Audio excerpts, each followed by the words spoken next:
Boa noite, meu nome é Lidiane Barreto, sou aluna da disciplina de Cultura e Literatura Popular ministrada pelo professor Josivaldo Custódio. Esse vídeo é uma síntese dos artigos A Carnavalização no poema Casório Libidinoso, de Jessier Quirino, cujo autor é o próprio Josivaldo Custódio, tá? E do artigo Aspectos Ecológicos no poema Eu e Meu Campina, de Patativa do Assaré, uma abordagem ecocrítica, dos autores Carla Feitosa e também Josivaldo Custódio. Então, o nosso primeiro artigo vai ser A Carnavalização no poema Casório Libidinoso, de Jessier Quirino, do autor Josivaldo Custódio. Então, o autor começa explanando uma grande carga da poesia popular. Ele afirma que há várias formas de repente, tá? Como a poesia oralmente improvisada, cantoria de viola e o aboio, E também cita outros tipos, tá? Ele também cita a poesia escrita, que é uma segunda categoria, ok? Então, depois ele define a poesia matuta, que ela se assemelha ao cordel, por uma narrativa escrita, ok? E define também a carnavalização, que é o elemento que apresenta na construção estética de uma obra de arte, que ela se apresenta, ela está na construção estética da obra de arte, seja uma pintura, seja uma escultura, uma música, um texto literário, ok? E possui características próprias, por exemplo, ele está presente nos folguedos, nos festejos, no caso, o carnaval, tá? E nesses festejos, a gente percebe que há as relações humanas que se aproximam pelo riso, pelo cômico. Ele cita também, traz como exemplo os festejos da Idade Média, tá? Que era uma forma das pessoas se desprenderem das amarras da sociedade, aquele carnaval, que era visto como a liberdade do ser humano, daquelas regras, a liberdade, se libertar daquelas regras do dia a dia, aquela coisa imposta pela igreja, pelo Estado, ok? Então, ele fala que para uma obra ela ser carnavalizada, precisa ser marcada pelo riso, pelo cômico. A obra carnavalizada, ela deve estar contida uma linguagem familiar, grosseira e repleta de sarcasmos, de insultos, e também deve estar presente a intimidade, aquela linguagem mais pessoal, que se aproxima do outro, tá?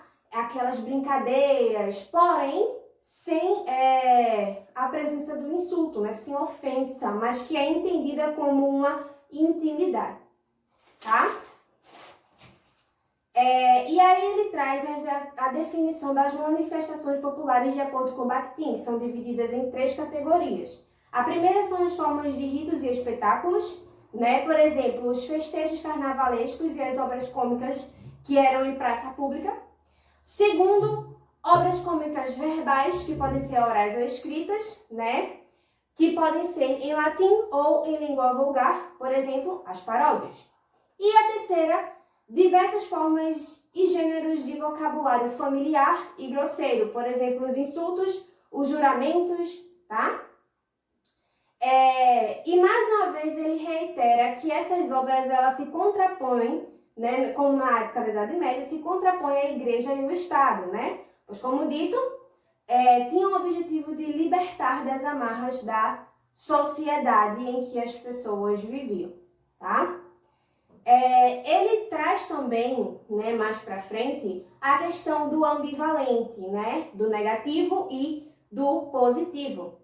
Então, ele fala que em uma obra não pode ser vista apenas a questão do negativo ou não só também do positivo. Eles dois têm que andar juntos, tá?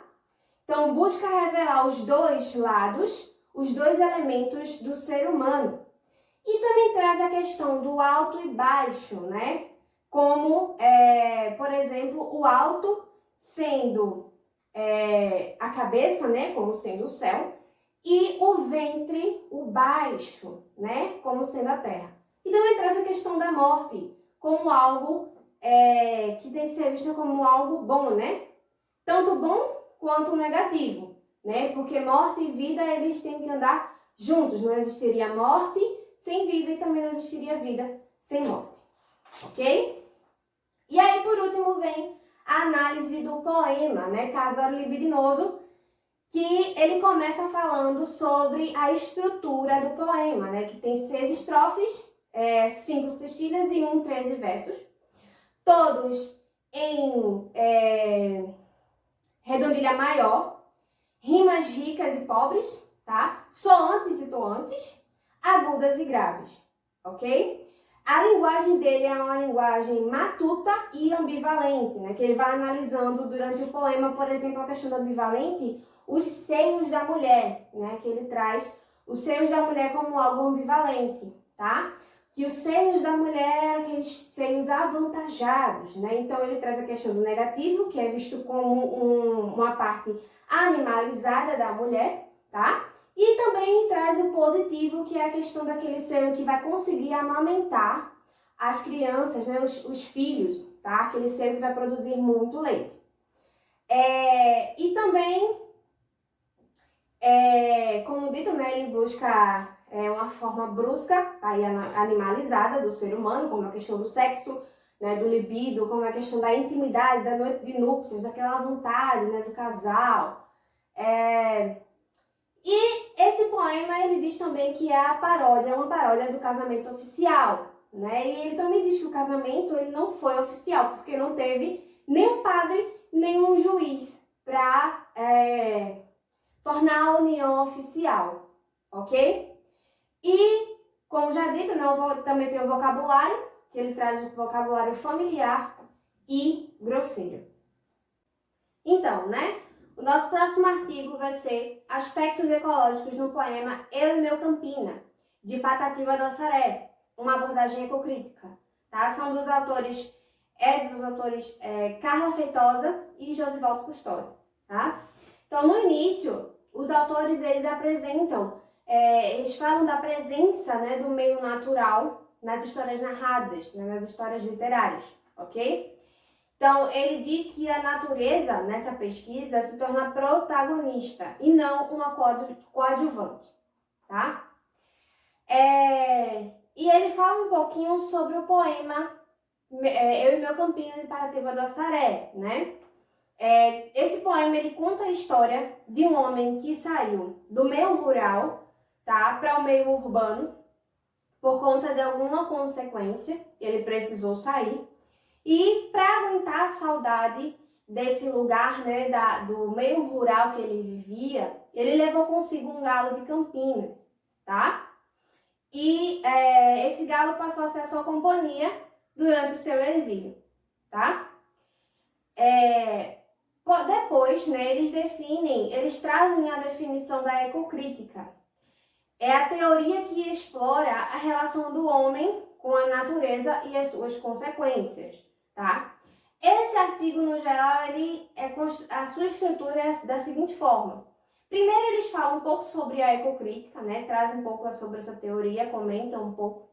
E depois eles aplicam a ecocrítica no poema Eu e Meu Campina, de Patativa do Assaré, ok?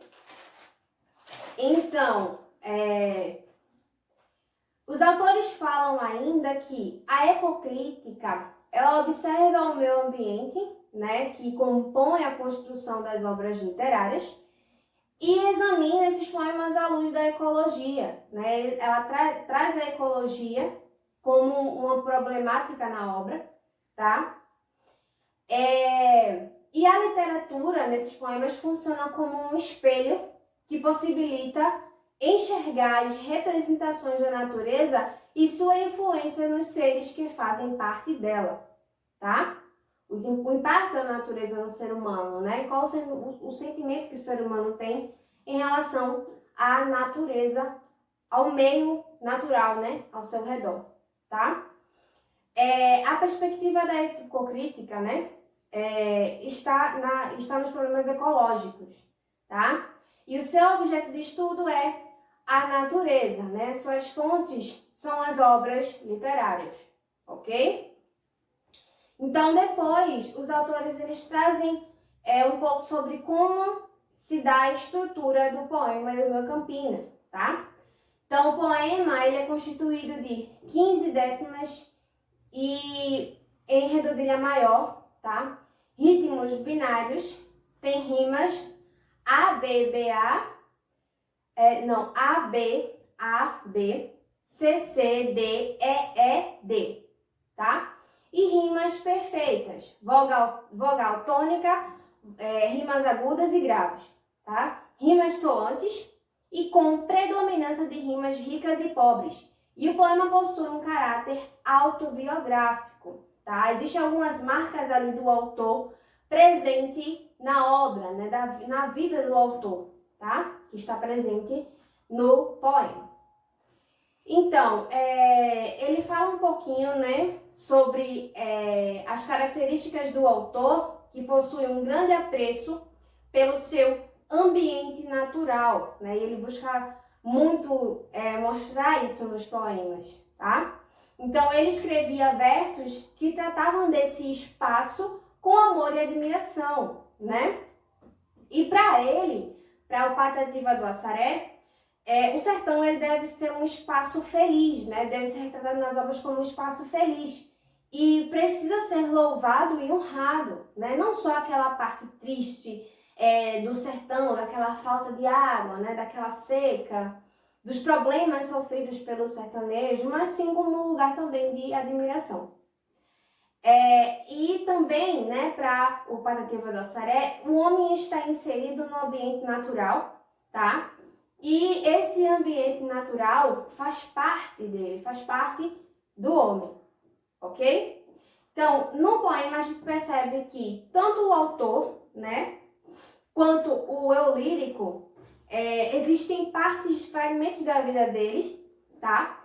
Na mesma época e no mesmo local. Significa que o que aconteceu na vida do autor está presente na obra, ok? E também, tanto um quanto o outro, né, tanto o autor quanto o eu lírico, gostam do substancial da vida e nunca se deixam iludir pelo dinheiro, né, pelos valores superficiais do ser humano, tá? Então, Patativa faz de sua realidade e das coisas do cotidiano sementes vivas de poesia. E vai tecendo seu tapete cujo desenho apresenta múltiplas formas. Mas todas elas têm o perfume da natureza. Ele fala daquilo que ele vive e o que ele sente, ok? Então essa foi a atividade. Uma boa noite. Até logo.